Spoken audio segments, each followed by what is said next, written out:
Okay, with us now is Scot the Rocket Man Ellis. Now, does everybody call you the Rocket Man? All the time. I think Parrish calls me the Rocket or Rocket sometimes, but mainly Rocket Man. You shouldn't shorten it. That's slang, Yeah, exactly. Rocket Man's yeah, the name. It's a full name. Now, you got that name for some reason. You know, at one time you held a U.S. Open record. Was it just over 70 meters? Yeah. What year was that, Scot? I think that was 2001. It was set at the U.S. Open in California. When you go back to 2001, that's 10 years ago.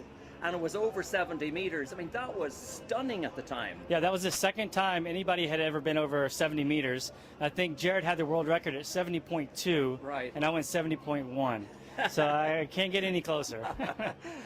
That's only, like, there's nothing in that. Yeah, no, that's a splash. I'd call it a draw. Yeah. It didn't make any difference. When you go back, thinking of Moomba Masters, we're here back on the Yarra River in Melbourne, beautiful city of Melbourne. I'd love to ask you this question. How many Moomba Masters have you competed in? I've been here since '91, and I've missed 2. So wow. A lot. I feel like I'm a resident here. Like I should be paying taxes or something.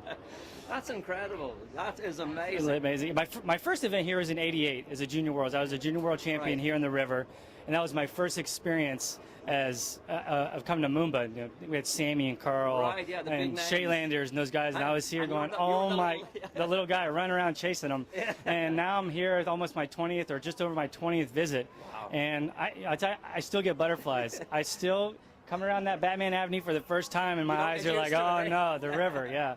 Well, 20 years. Should I get you a chair? Do you feel I do. I do sit down. I sit down a lot more now. You know, if you think back over the 20 years, does any one of those Moomba Masters really stick out? 97 was probably my favorite. I had a really bad injury in '95. Yeah, right. Permanent nerve damage, which you'll see I still wear duct tape and a brace. Yeah. I was told by many doctors, you need to stop. You need to refocus your life on something else. You're not going to be able to ski. And, of course, I didn't listen to them. And I went back skiing. I came back in '97, was my first pro event, and I won. And yeah, my parents were here, and that will be the all-time favorite win of my life. Fantastic. Yeah. And I know the audience probably don't realize it, but that injury you have causes your foot to drop. It's drop foot. I cannot pick my foot up at all. But now, Scot, hang on here a minute. You come off a jump ramp. You do not want one ski to go down. No, that is a cardinal sin. You have a device to help that drop. It's just an over-counter. It's called an AFO. It's just a brace that runs the length of my foot and back up to my calf to give me a little bit of strength. And luckily we have a lot bigger skis now, and a little bit of tip pressure helps too, but I still got to be aware of the wind, my surroundings, how I feel, because that ski is heavy. Sure. You know, it's 90 inches tall. It will drop down. So I got to be careful. Does your mother, Jennifer, know Hates about it. this? I mean, she's quite happy about it, eh? She asks me every time I tell her, Mom, I got my ticket. She's like, why? When are you going to stop? That's I'm what like, mothers are for. Oh, I know. So it'll break her heart to let her know that I'll be back in 2012, but no, looking at the world rankings, how much time are you spending on the water? Because you're staying right up there, you know, up in the stratosphere. I still spend quite a bit of time skiing. I love jumping.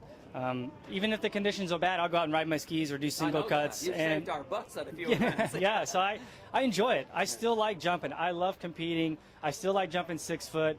I was just telling Freddie yesterday, actually, like, even when I do retire from 6 foot, I still would like if they would have me back to Moomba and still jump 5.5 with the younger kids. I would love to. Like, I still want to show them this old guy can do it.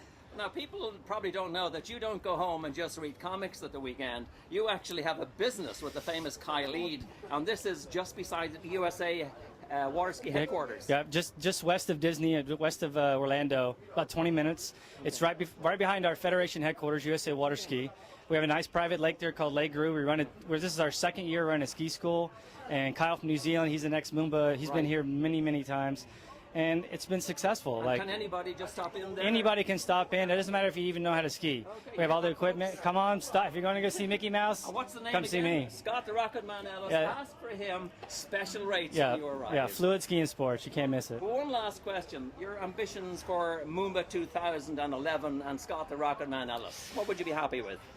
I'd be super happy with top 3. I'd be elated with a win. Okay. I think I can win. I'll just do everything I know how to do, and the top 3 is what I want. Let's go for elation. Hey, it's much better. No, it is much better. Okay. Scot the Rocket Man Ellis, thank you so much. Yeah. Thank you, Scot. Thanks.